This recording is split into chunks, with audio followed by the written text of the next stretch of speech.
Katika wasaa mwingine, karibu tena mtazamaji wa The World News katika kipindi hiki cha ulimwengu wa siasa. Mimi ni Adam Hussein.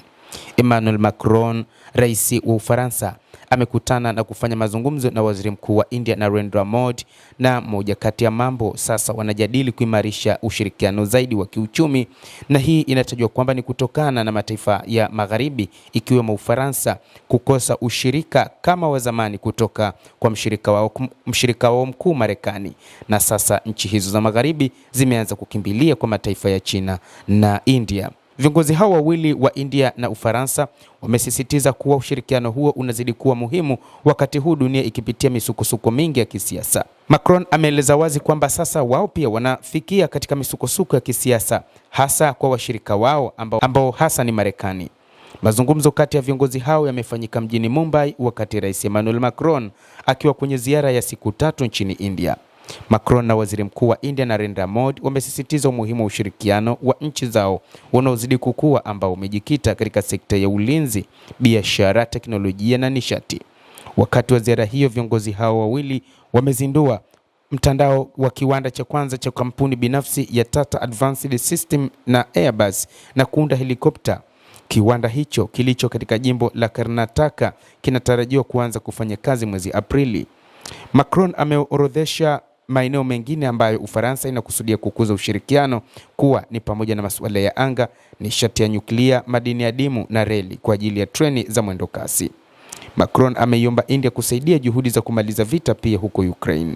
Kando ya hayo, ametoa wito kwa India kushirikiana na nchi yake katika kumaliza vita vya Urusi nchini Ukraine, ambapo amemwalika waziri mkuu huyo kuhudhuria katika mkutano wa nchi 7 tajiri zaidi zilizoendelea kiviwanda G7 utakaofanyika Ufaransa mwezi Juni mwaka huu.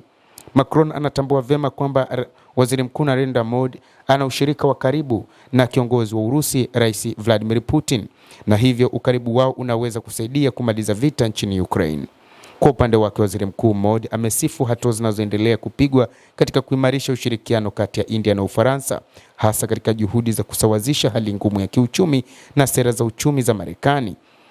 Uhusiano wa kiuchumi wa India na Ufaransa umezidi kukua kupitia ongezeko la biashara na uwekezaji wa Ufaransa katika sekta ya utengenezaji wa bidhaa za viwandani, nishati, ulinzi na miundombinu. Kwa mujibu wa takwimu za serikali ya India, mwishoni mwa mwezi Machi mwaka 2025, biashara kati ya mataifa hayo ilizidi dola za Kimarekani bilioni 15 na kuifanya Ufaransa kuwa mshirika wa 3 kwa ukubwa katika Umoja wa Ulaya. Wiki iliyopita, ushirikiano wa kiusalama kati ya pande hizo mbili uliingia katika kiwango kingine baada ya serikali ya India kuidhinisha manunuzi ya vifaa vya kijeshi vyenye thamani ya dola bilioni 40 zikiwemo ndege za kijeshi aina ya Rafale 114 kutoka nchini Ufaransa.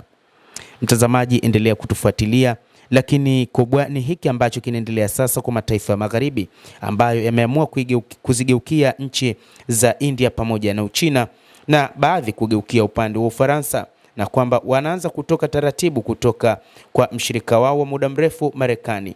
Na hii ni kutokana na namna ambavyo Marekani imekuwa ikiendesha siasa zake hasa katika utawala huu wa Rais Donald Trump dhidi ya mataifa washirika, mataifa ya Ulaya. Endelea kutufuatilia mtazamaji, na nikusihi usisahau kulike, usisahau kucomment, kadhalika kusubscribe channel yetu hii ili upate habari hizi kwa mapana kupitia hapa The World News. Jina langu ni Adam Hussein. Endelea kuwa nasi wakati wote, endelea kutufuatilia ujue ni nini kinachojiri katika ulimwengu.